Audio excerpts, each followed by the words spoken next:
So Dubai నుంచి మేము వెళ్ళామన్నమాట ధర్మశాల, అమృత్సర్ వెళ్ళాము. ధర్మశాల, అమృత్సర్ రెండిటికి. సో ఇక్కడ మేము చూసిన టెంపుల్ వచ్చి జ్వాలాముఖి టెంపుల్. మీ అందరికీ తెలిసే ఉంటుంది.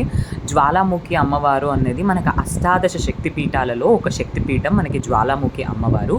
ఇక్కడ అమ్మవారు విగ్రహం రూపంలో కాకుండా మనకి నిప్పు రూపంలో, అంటే జ్యోతి రూపంలో, జ్వాల రూపంలో ఉంటారనమాట. మొత్తం ఈ గుడి మొత్తం మనకి 11 జ్వాలలు ఉంటాయి. ఈ జ్వాలలు అన్నది ఏంటి తెలుసా, ఎటువంటి గ్యాస్ కానీ ఎటువంటి ఆయిల్ కానీ యూజ్ చేసి వాళ్ళు వెలిగించరు. కేవలం వాటర్ ద్వారానే అవి వెలుగుతూ ఉంటాయి కొన్ని సంవత్సరాల నుంచి అమ్మవారి మహత్యం వల్ల. సో ఇది జ్వాలాముఖి యొక్క జ్యోతి అనమాట. అమ్మవారు ఇలా జ్యోతి రూపంలో ఉంటారు, దర్శించుకోండి అందరు అమ్మవారిని. సో ఇది జ్వాలాముఖి టెంపుల్ అనమాట. సో ఈ జ్వాలాముఖి టెంపుల్ యొక్క విశిష్టత ఇది. సో టెంపుల్ అవుట్ సైడ్ ఈ పిక్చర్స్ అన్ని తీసుకున్నాము, టెంపుల్కి వెళ్తూ ఉన్నాము. సో లేటర్ ఇక్కడ నుంచి మేము వెళ్ళింది ఏంటంటే వ్యూ పాయింట్, నడ్డి వ్యూ పాయింట్ దగ్గరికి వెళ్ళామన్నమాట. ధర్మశాలలోనే మనకు జ్వాలాముఖి అమ్మవారు దర్శనం అయిపోయిన తర్వాత మేము వెళ్ళిన ప్లేస్ వచ్చేసి ఆ నడ్డి వ్యూ పాయింట్. ఇక్కడ నుంచి ఏంటంటే హిమాలయ మౌంటైన్స్ అనేవి చాలా క్లియర్గా కనిపిస్తాయి. లైక్ మనకి మొత్తం స్నో మౌంటైన్ లాగా వైట్గా ఆ బ్యాక్గ్రౌండ్లో మనకు కనిపిస్తుంది కదా, అదే మనకి మౌంటైన్స్ అనమాట, హిమాలయ మౌంటైన్స్.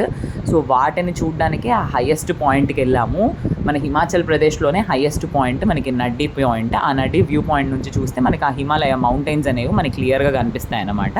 సో ఇది కూడా one of the beautiful place మేము ధర్మశాలలో విజిట్ చేసింది. అవే ఈ పిక్స్ అనమాట. సో ఇక్కడ నుంచి మేము వెళ్ళిన పాయింట్ ఏంటంటే వాఘా బార్డర్కి వెళ్ళాము. వాఘా బార్డర్ అంటే ఇండియా పాకిస్తాన్ బార్డర్ అనమాట. ఇక్కడ మనకి ఇండియా వాళ్ళ పాకిస్తాన్ బార్డర్ మధ్యలో మనకి అక్కడ ఆర్మీ డ్రిల్లింగ్స్ కానీ అక్కడ మనకి ఎలా జరుగుతాయి, మనకి పెరేడ్ ఎలా జరుగుతుంది, మనకి ఏంటి ఆర్మీకి రిలేటెడ్ థింగ్స్ అన్నీ మనం ఈ వాఘా బార్డర్లో తెలుసుకోవచ్చు అనమాట. సో అది కూడా ఒక మంచి ప్లేసే. మన ఇండియన్ బార్డర్ ఏంటి అనేది మనం తెలుసుకోవడం అంటే ఇట్స్ రియల్లీ గ్రేట్ థింగ్ అనమాట. అక్కడ నుంచి మేము వెళ్ళిన ప్లేస్ గోల్డెన్ టెంపుల్ అనమాట. అమృత్సర్లో అందరూ వెళ్ళే టెంపుల్ గోల్డెన్ టెంపుల్. చాలా చాలా చాలా బాగుంది గోల్డెన్ టెంపుల్ అనమాట.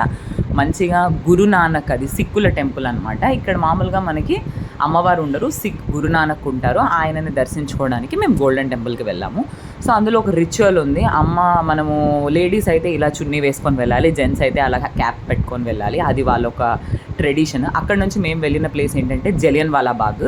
జలియన్వాలా బాగ్ ఏంటి అంటే ఈ సిక్కులు ఉన్నారు కదా, ఈ గురునానక్ని ప్రే చేసే వాళ్ళు అక్కడ ప్రే చేసుకుంటూ బ్రిటిష్ వాళ్ళు వాళ్ళని మొత్తం బంధించేసి షూట్ చేసేసారనమాట. అందుకే అది జలియన్వాలా బాగ్ అని ఆ ప్లేస్కి నేమ్ వచ్చింది. సో మా ట్రిప్ అయితే అయిపోయింది.